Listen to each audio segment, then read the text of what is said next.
दिल्ली से मिल्कीपुर तक बीजेपी ने दो बड़ी जीत हासिल की है। मिल्कीपुर सीट बीजेपी और एसपी के लिए प्रतिष्ठा की लड़ाई बन गई थी। एसपी ने अयोध्या के सांसद को नया नरेश घोषित कर दिया था और बीजेपी की कोशिश इस सीट को जीतकर 2024 के लोकसभा चुनाव में अयोध्या जिले की फैजाबाद लोकसभा सीट पर मिली हार का जख्म भरने का काम किया। बीजेपी के चंद्रभानु पासवान ने 61,000 से ज्यादा मतों के साथ चुनाव जीत लिया। उन्होंने अवधेश प्रसाद के बेटे को हराकर यह चुनाव जीता। वहीं दिल्ली विधानसभा चुनाव में बीजेपी ने 27 साल बाद सत्ता में वापसी की है। बीजेपी ने 2/3 बहुमत के साथ प्रचंड जीत दर्ज की है। अरविंद केजरीवाल को भी हार का सामना करना पड़ा है। प्रधानमंत्री नरेंद्र मोदी की गारंटी पर दिल्ली की जनता ने भरोसा जताया। ऐसे में कह सकते हैं कि मिल्कीपुर में सीएम योगी की प्रतिज्ञा पूरी हुई। वहीं पीएम मोदी के नेतृत्व में दिल्ली में बीजेपी का 27 साल का इंतजार खत्म हुआ। दो टूक में करेंगे चर्चा, पहले सुनते हैं बयान। समाजवादी पार्टी को पहले ही अंदाज था जिस तरीके से सत्ता का दुरुपयोग किया जा रहा था, जिस तरह से इलेक्शन कमीशन जीरो हो गया था, तो हम लोग तो पहले ही से जानते थे। इसीलिए पार्लियामेंट में इन लोगों ने इलेक्शन कमीशन का कफन डाल दिया था। जब वो कुछ भी किसी जो गड़बड़ी हो रही हो इसका नोटिस कमीशन ले तो कोई किसी को भी वोट डाल सकता है, बूथ कैप्चर कर सकता है, पुलिस के जरिए लोगों को खदेड़ सकता है बूथ से। यही हुआ। अयोध्या जनपद की मिल्कीपुर विधानसभा का उपचुनाव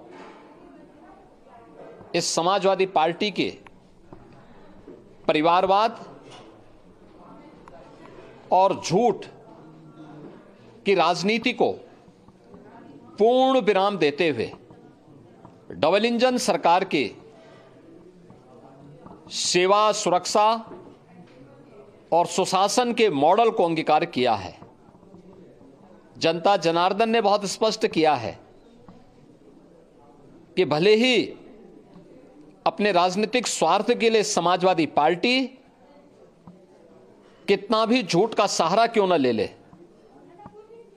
कितना बड़ा प्रोपेगेंडा क्यों ना कर ले, लेकिन जनता जनार्दन उन्हें सबक सिखाने के लिए पूरी तत्परता के साथ कार्य कर रही है। और ऐसे में बड़े सवाल, 24 की हार का इंतकाम, अखिलेश के सपने का काम तमाम। उपचुनाव में जीत से जोश हाई, समाजवादी पार्टी दे रही लोकसभा वाली दुहाई। कौन सच्चा कौन झूठा, किसका भांडा फूटा। बीजेपी की दिल्ली में जीत प्रचंड, जनता ने दिया दंड। दिल्ली में मोदी की पूरी प्रतिज्ञा, खत्म हुई 27 साल की प्रतीक्षा। इन्हीं सवालों के साथ मेहमानों से चर्चा। अश्विनी शाही जी बीजेपी नेता, मेजर आशीष चतुर्वेदी जी समाजवादी पार्टी के नेता, सुधा मिश्रा जी प्रवक्ता कांग्रेस हमारे साथ तीनों मेहमान जुड़े हैं। आप तीनों का स्वागत है। अश्विनी शाही जी, राम गोपाल यादव को सुन रहे थे आप, उन्होंने कहा कि पहले से ही पता था कि मिल्कीपुर हार रहे हैं। राहुल जी, अगर पहले से उनको पता था तो बहिष्कार कर देना चाहिए था चुनाव का। चुनाव लड़ने क्यों आए थे? ये हार मिल्कीपुर की जनता ने दिया है। ये अयोध्या नरेश, जो समाजवादी पार्टी के अयोध्या नरेश हैं, वो अब इस समय जो है वो एशियाड के अप्पू हो गए आज से। देखिए किस तरीके से अखिलेश जी सदन की अगली सीट पर पहली बार के सांसद को ले जाकर बैठाकर प्रदर्शन कर रहे थे। अयोध्या नरेश घोषित कर दिया। अयोध्या की जनता ने योगी राज पर भरोसा किया, मोदी जी की गारंटियों पर भरोसा किया और अपनी गलती के लिए एक जो है कहा कि नहीं, गलती हो गई हमसे 2024 के लोकसभा चुनाव में, और ये जो है नाक का सवाल है, ये ले जाइए, ये सीट आपको हम उपहार में देते हैं। मिल्कीपुर की जनता को साधुवाद देता हूं आपके चैनल के माध्यम से। आज उत्तर प्रदेश की जीत और दिल्ली की जीत ने ये बता दिया कि जनता हिंदुस्तान में माननीय मोदी जी और उत्तर प्रदेश में योगी जी के साथ खड़ी है। ये देखने को मिल रहा है, क्योंकि अरविंद केजरीवाल जी, मैं दोनों को शामिल करता हूं, क्योंकि समाजवादी पार्टी यहां से वहां गई थी दिल्ली उनको सपोर्ट करने, कांग्रेस का विरोध करके। राहुल जी को तो खैर कोई सीरियसली ले नहीं रहा है, इसलिए समाजवादी पार्टी यहां से गई थी वहां समर्थन करने, और उस समर्थन पे ये हुआ कि 40 सीट वो हार गए। 40 सीट, और खासकर ये देखिए अरविंद केजरीवाल जी, जितने जेल गए थे नेता, वो सारे नेता हार गए चुनाव। तो यानी कि भ्रष्टाचार का मुद्दा वहां पर सर्वप्रथम था दिल्ली में। इसी तरीके से देखा जाए तो दिल्ली के विकास का मुद्दा वहां सबके सामने था। आज हर तरफ एक गाना है, हर तरफ जलवा, तो हर तरफ मोदी योगी इस समय हैं, छाए हुए हैं, और देश की जनता ने फिर भरोसा करके हमको आज दिखा दिया कि जिस तरीके से महाराष्ट्र, जिस तरीके से हरियाणा, उसी तरीके से दिल्ली आज सबको विरोधी दल, जो इंडिया अलायंस तो खैर खत्म हो चुका है, टूट चुका है चुनाव के चक्कर में, लेकिन विरोधियों को बता दिया कि भारतीय जनता पार्टी ही एकमात्र पार्टी है जो डबल इंजन की सरकार के साथ विकास कर सकती है, सुशासन ला सकती है और बेहतर देश और आगे उन्नतशील प्रदेश बना सकती है। जी, लेकिन जिम्मेदारी भी बढ़ गई है अश्विनी जी। मेजर आशीष चतुर्वेदी जी, बीजेपी का कहना है कि लोकसभा चुनाव के बाद अवध के अवधेश तो केवल एक ही हैं, श्री राम। मिल्कीपुर की जनता ने बता दिया कि यहां केवल श्री राम ही है। अब आप लोगों का कहना है, वो कुछ भी कहिए, बीजेपी का यही कहना है कि अगर पहले से ही हार आप लोग तय मान रहे थे तो फिर चुनाव लड़ने ही क्यों आ गए? देखिए, अब चुनाव इसलिए लड़ना पड़ता है कि आप एक लोकतांत्रिक प्रक्रिया का हिस्सा हैं, तो आप चुनाव तो जरूर लड़ेंगे ही लड़ेंगे। और चुनाव आप केवल अपने लिए नहीं लड़ते हैं, आप उन लोगों के लिए लड़ते हैं जो आपके साथ खड़े हैं, जो आपकी पार्टी में, आपकी नीति में विश्वास रखते हैं। आप उनके लिए भी चुनाव लड़ते हैं। कुछ लोग केवल सत्ता में आने के लिए, सत्ता को पाने के लिए और किसी भी तरीके से पाने के लिए चुनाव लड़ते हैं। फर्क है, सबकी अपनी अपनी सोच है, अपने अपने चुनाव लड़ने का तरीका है। लेकिन अगर हम इसका आकलन करें तो मुझे ऐसा लगता है कि कुछ 4-5 कारण रहे जिसकी वजह से जो नतीजा अभी मिल्कीपुर का आया है, उसमें कहीं ना कहीं शासन और प्रशासन जो था उसकी भूमिका थोड़ी संदेह में तो आती है।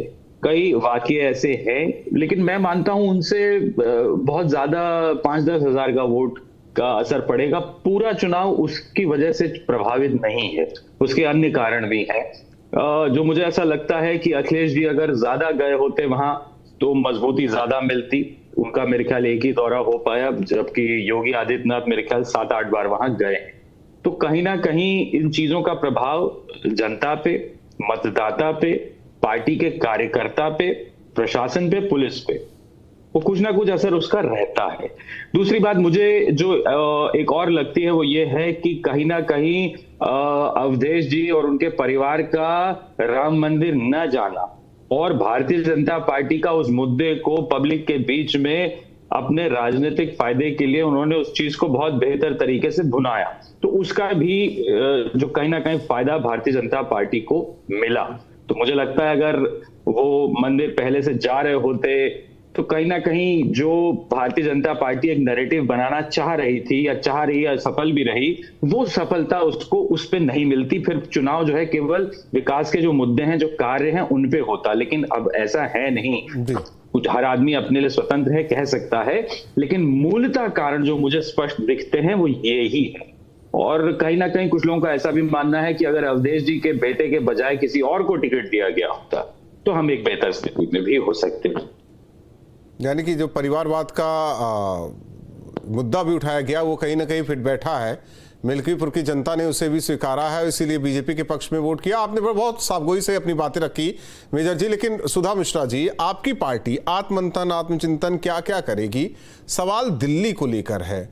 अगर हम कहें यहाँ तो आप समाजवादी पार्टी के साथ रहे, चलिए देखिए बेहतर नतीजा नहीं रहा, लेकिन एक अलग तरीके से चुनाव आप लोगों ने लड़ा दिल्ली में। अगर यही स्थिति रहेगी तो कांग्रेस का भविष्य क्या, मैं समझना चाहता हूं, क्योंकि 27 आने वाले चुनाव और भी हैं। देखिए बिहार का भी चुनाव है, चुनाव दर चुनाव है, लेकिन कांग्रेस की ये स्थिति बहुत सोचने और समझने की जरूरत है और बहुत परिवर्तन की जरूरत है। जी बहुत आभार राहुल जी, पार्टी के बारे में इतना चिंता करने के लिए, और मुझे सच में मैं हृदय तल से आपको धन्यवाद बोल रही हूँ। जाहिर सी बात है, जब हमेशा मैं कहती हूँ कि हार और जीत के बीच में जब आप जीतते नहीं हैं, हारते हैं, तो कहीं ना कहीं विश्लेषण करने की जरूरत ज्यादा आपको होती है कि वजह क्या रही है। बातों को करने से पहले मैं सबसे पहले अश्विनी भाई को बहुत बधाई देना चाहूंगी कि वजह जो भी है, जीते आप हैं, तो आपको बहुत बधाई। दूसरी महत्वपूर्ण बात, मैं हमेशा कहती हूँ कि राजनीति में कोई भी दल हारने के लिए चुनाव में नहीं उतरता है। कोई भी दल उतरे, राजनीतिक दल हमेशा चुनाव जीतने के लिए उतरते हैं। और सत्ता पक्ष में कौन है, उसका इम्पैक्ट क्या हो रहा है और कैसे चीजों को आप ऑर्गेनाइज कर पा रहे हो, कैसे जनता के सामने रख पा रहे हो, और जनता किस मूड में है, जो सुनना और समझना चाहती है कि नहीं, ये बहुत मैटर करता है। राजपूत जी, मान लीजिए कि आपके चैनल पे आप न्यूज दिखा रहे हो, व्यूअर्स नहीं देख रहे हैं, तो आप अपने चैनल पे न्यूज दिखाना बंद नहीं करोगे, ये आपका काम है, आप करोगे। ठीक है, ऐसे राजनीतिक दल भी अपने लेकिन काम फ्लेवर को तो चेंज जीतने करेंगे के ना। लिए, जी बिल्कुल, मैं आ रही हूँ उसी बात पे। मैंने कहा ना, जो जिसका काम है वो करेगा। अब ये जानना जरूरी है कि जनता किस मूड से क्या समझना, जानना, सोचना चाहती है, क्योंकि मुद्दे जो हैं वो सबके मुद्दे हैं, किसी एक के नहीं है। मध्यम वर्गीय परिवार हो, चाहे वो पिछड़ा हो, चाहे जो भी हो, महंगाई, बेरोजगारी सबके साथ है। और ये जो बीच की खाई है सबको दिख रही है, लेकिन मतदान के समय में वो खाइयों पे काम नहीं हो रहा है या उस पे मतदान नहीं हो रहा है, तो विश्लेषित करके जनता के मनोभाव के अनुसार कार्य करने की बिल्कुल जरूरत है। और हम सब इस पे मंथन भी करेंगे, और उस मंथन के बाद कि वो क्या खास वजहें हैं कि कांग्रेस बात मुद्दों की करती है, कांग्रेस जनता के हित में जो होना चाहिए उसकी बात करती है, जनता के साथ जो धोखे हो रहे हैं बात उसकी करती है, संविधान की बात करती है, इस जमीन पे उन अधिकारों की बात करती है जो लोगों को चाहिए। लेकिन जनता क्या चाह रही है ये भी बहुत जरूरी है, क्योंकि आपके प्रश्न की शुरुआत यही थी कि जो आपका आगे का है वो कैसे होगा, क्योंकि जीत होना सबसे महत्वपूर्ण है राजनीति में, या कहीं भी आप रहेंगे जीतना महत्वपूर्ण है। तो उस महत्वपूर्ण बात को स्थापित करने के लिए कांग्रेस पूरी तरह से विश्लेषित भी करेगी अपने आप को। हम ये भी देखेंगे कि हम कैसे, हमने चुनाव लड़ा और हम आप जानते हैं कि चुनाव जिस तरह से हम लड़ सकते थे, हमने पूरा उसमें ईमानदारी बरता। जो हम दिखाना चाहते थे कि हम भाजपा की बी टीम नहीं है, जो बी टीम थी, ए टीम ने बी टीम को हराया, ये स्पष्ट हो गया। क्योंकि आप भी जानते हैं कि जब शीला दीक्षित के खिलाफ नैरेटिव दिखाया गया था, जो क्रिएट किया गया था, उसमें भाजपा के लोग, संघ के लोग मिलके केजरीवाल के साथ खड़े थे, और चीजें कैसी बदली, क्या हुआ, उसके इतिहास में ले जाते हुए आगे हम क्या कर सकते हैं, इस पे बिल्कुल सोचने, समझने और विश्लेषित करने की जरूरत है। और राहुल जी बहुत ही ईमानदारी के साथ, क्योंकि जो तथ्य है कि हम हारे हैं, हमने चुनाव लड़ा, परसेंटाइल बढ़ा हो, इससे कोई फर्क नहीं पड़ता, क्योंकि एग्जाम अगर कोई आप दे रहे हैं, आप नहीं आगे बढ़ पाते हैं, तो वहां पे आपके नंबर कितने भी अच्छे क्यों ना हो, जितना जीत का होना चाहिए अगर नहीं है तो आप हारे हुए हैं। मैं आपकी स्वीकारता भी मानता हूं, लेकिन देखिए मेरे जो जहन में एक सवाल है कि एक सीट भी नहीं कांग्रेस के लिए। मैंने कहा ना, क्यों, उसी क्यों की वजह को तलाशना बहुत जरूरी है। क्योंकि आप भी जानते हैं, आप भी आपके न्यूज चैनल पे सबने देखा होगा कि लोग जुड़ रहे थे, रैलियां हो रही थी, लोगों से मिलना हो रहा था, जनता के मुद्दे पे बात हो रही, क्योंकि आप भी जानते हैं जनता के मुद्दे क्या होते हैं, शिक्षा, स्वास्थ्य, महंगाई, बेरोजगारी, जनता के ही मुद्दे हैं। जनता के घर के मुद्दों को आप नहीं जानते हैं ना, उसके घर के मुद्दे क्या है। असल जो मुद्दे होते हैं, सरकार उनके लिए कौन कौन सी चीजों की काम कर सकती है, समावेशी सरकार कैसे होगी, कैसे जनता के हित में कार्य होगा, और कौन कौन से मुद्दे हैं जिनसे जनता को वंचित रखा जा रहा है, यही मुद्दे होते हैं। मुद्दों पे बात हो रही थी, लेकिन वो वोट में कन्वर्ट नहीं हुए हैं। मैं आप तो जो समझाना चाहती हैं, इसी से सवाल अश्विनी जी से है कि मान लेते हैं जो मुद्दे हैं, जो वाकई सुधा मिश्रा जी कह रहे हैं, जो कांग्रेस पार्टी या विपक्षी दल उठाते हैं, जो वाकई मुद्दे हैं, वो मुद्दे पीछे छूट जाते हैं, आप लोग जीत जा रहे हैं। केंद्र में लगातार सरकार आपकी, कई राज्यों में लगातार सरकार आपकी, बावजूद इसके अब हम किसको दोष दें? अश्विनी शाही जी, जीत आपकी हुई, मुबारकबाद तो सुधा जी दे ही रही हैं, लेकिन हार का आकलन तो हर कोई करता है। सवाल यह है कि हार दर हार ये कैसा आकलन? देखिए राहुल जी, बहुत बड़ा गैप है और बहुत बड़ा अंतर है दोनों चीजों में। एक तरफ है मोदी जी की गारंटी, दूसरी तरफ है राहुल जी को किस तरीके से लॉन्च किया गया, किस तरीके से उनका एक पीआर किया गया। निसंदेह हो इतने किलोमीटर, इतने हजार किलोमीटर चले, ये हुआ कि पूरा देश बदल जाएगा, देश को देखने निकले हैं।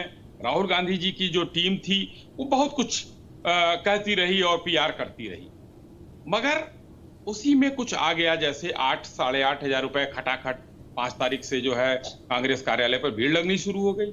जनता ने देखा ये तो गड़बड़ है। बिजली के दाम घटाने की बात करके, महंगाई घटाने की बात करके, पेट्रोलियम के दाम कर्नाटक में जो है और बिजली के दाम बढ़ा दिए गए 3-3, 4-4 रुपए। जनता देखती है, वहां पर तो कई तरह के ऐसे ऐसे टैक्स लगाए जा रहे हैं कि कुछ समझ में नहीं आ रहा है ये भी हो सकता है। यही हाल वहां हुआ हिमाचल में, तनख्वाह देने के पैसे नहीं। तो ये सब जनता आजकल आप लोगों के माध्यम से और सोशल मीडिया के माध्यम से काफी जागरूक हो गई है। वो देख रही है कि माननीय मोदी जी ने संकल्प पत्र में जो जो कहा वो किया। अभी जैसे हम लोगों ने महतारी बंधन योजना शुरू की, या जो है पैसे देने की बात की। महाराष्ट्र में 3 किस्त हमने दे दिया था, इन लोगों ने फॉर्म भरवाया, 8,500 रुपए का कोई दूर दूर तक जिक्र नहीं है। तो ये चिंता जनता की जायज है कि मोदी जी जहां हैं वहां गारंटी है, बाकियों की गारंटी फेल हो रही है। दूसरी बात, अब पूरे देश में 3 राज्यों में सरकार बची है। एक जो अगला चुनाव आपने बिहार का नाम लिया, अब ये दिल्ली का चुनाव था, मध्य प्रदेश का चुनाव था, राजस्थान का चुनाव था, ये हमसे सीधी लड़ाई थी कांग्रेस। अब कांग्रेस वहां बैसाखी के सहारे जाएगी, तो वहां तो उनकी अनुकंपा पर है जिन्होंने राहुल गांधी को नेता मानने से भी मना कर दिया है। तो अब राहुल गांधी जी का चुनाव जब आएगा, वो अब चाहे कर्नाटक का आए, राजस्थान का आए, छत्तीसगढ़, मध्य प्रदेश का आए, तब बायलेटर जो सामने सामने का जो मैं समझ रहा हूं आपका क्या कहने का तात्पर्य है जी। आपका कहने का तात्पर्य क्या है, मैं समझ रहा हूं। नहीं तो थोड़ा सा बस इसको जो है मैं कंक्लूड कर दूं, तो कहने का मेरा मतलब है कि अब आगे तो अब राहुल गांधी जी के सामने खुला फील्ड है, कम से कम मेहनत तो कर ले। एक चिंतन होता है कांग्रेस में, और उस चिंतन में एक चिंता प्राप्त होता है, वो चिंता का नाम राहुल गांधी है। तो राहुल गांधी सबसे बड़ी चिंता है। मैं नहीं कहता हूं कि क्या होना है क्या नहीं वो होना किसके है। लिए चिंता है, ठीक छोड़ देते हैं, वो सुधा जी से बात करेंगे। मैं समझ रहा हूं। मेजर आशीष जी, अखिलेश यादव ने कहा कि जो 24 में जीत मिली वो जीत सच्ची है, जो बीजेपी को मिल्कीपुर में जीत मिली है ये जीत झूठी है। देखिए, उनके कहने का तात्पर्य इसलिए रहा होगा कि जो हमने उपचुनाव में देखा है कि कहीं ना कहीं जो प्रशासन का इस्तेमाल, कई वीडियो सामने आए जहां पुलिस वाले जो है वो इस तरीके का लोगों को धमका रहे हैं कि घर से नहीं निकलोगे। इस तरीके के कई वीडियोस हैं। एक कोई आदमी था, मैंने देखा, उसका वीडियो था कि मैं 6 बार वोट डाल आया। तो ऐसे कई लोग होंगे, लेकिन मैंने कहा उसका पूरा प्रभाव 5,000 से ज्यादा मैं नहीं मानता हूं कि बहुत होगा तो 10,000 वोट होगा, इससे ज्यादा ये सब चीजें नहीं होंगी। इतना तो मैं मान सकता हूं कि हाँ हो सकता है। तो कहीं ना कहीं वो भी असर किया, और जो बाकी मैंने आपको वजहें गिनाई थी, ओवरऑल कहीं ना कहीं वो वजह हैं। और कहीं ना कहीं जब तक विपक्ष इन चीजों को नहीं सुधारेगा, और अभी सुधा जी कह रही थी जो मुद्दे गिनाए, ये मैं नहीं मानता कि आज के दौर में ये वाकई ये मुद्दे हैं। कि अगर वाकई ये जो मुद्दे गिनाए जा रहे थे, अगर उन्हीं पे चुनाव हो रहा होता तो भारतीय जनता पार्टी नहीं जीत रही होती। ये बात अभी तक विपक्ष को समझ में क्यों नहीं आ रही है, मेरे भी समझ में नहीं आता है कि मुद्दा कुछ और है। और जब तक आप उस मुद्दे पे नहीं आएंगे, आप शिक्षा और ये और वो कोई नहीं सुन रहा है साहब। आप अपना भाषण दीजिए, लेकिन उस पर वोट नहीं है। और इतने चुनाव हारने के बावजूद अगर विपक्ष ये बात नहीं समझ पा रहा है कि उसे अपनी लाइन को कैसे बदलना है, तो चुनाव में सफलता मिलना बहुत मुश्किल है। सुधा जी, संक्षेप में क्योंकि वक्त कम है, और एक सवाल आपसे है कि कांग्रेस की हार पर दुख नहीं, लेकिन आपकी हार पर ज्यादा खुशी हो रही है, बीजेपी की जीत पर ज्यादा खुशी हो रही है? नैरेटिव कुछ भी बनाइए, और मैंने शुरुआती दौर में ही कहा था कि अभी हमारे भाई ने कहा कि मुद्दे नहीं हैं, जो हमने कहा मुद्दे वही हैं। जनता चाहती क्या है, उसके मूड को समझना बहुत जरूरी है। मुद्दे तो वही हैं, क्योंकि मध्यम वर्गीय परिवार से आती हूँ, मैं बहुत अच्छे से जानती हूँ कि मुद्दे क्या है। अब मुद्दों से आंख बंद कर लिया जाए, सावन का हरा हरा ही देखेगा, चाहे जब भी देखे, लेकिन मुद्दे तो वही हैं। उम्मीद करते हैं उसी मुद्दे के साथ राहुल गांधी चुनावी मैदान में रहेंगे। अगला नंबर है बिहार का, देखते हैं कि किस तरीके से ये मुद्दे चुनावी नतीजे में तब्दील करते हैं या करवाते हैं। बहुत बहुत धन्यवाद आप तीनों मेहमानों का हमारे साथ जुड़ने के लिए। दिल्ली में 27 साल का इंतजार बीजेपी के लिए खत्म, और मिल्कीपुर का बदला बीजेपी ने ले लिया है। लोकसभा चुनाव में जिस तरीके से समाजवादी पार्टी को जीत मिली थी, खूब भुनाया गया, लेकिन मिल्कीपुर अब समाजवादी पार्टी हार गई है। अब बीजेपी भी इसे भुनाएगी। देखना होगा कि आत्ममंथन, आत्मचिंतन किस तरीके से विपक्षी दल करते हैं। वैसे हौसला हाई है बीजेपी वालों का, 2 टूक में इतना है।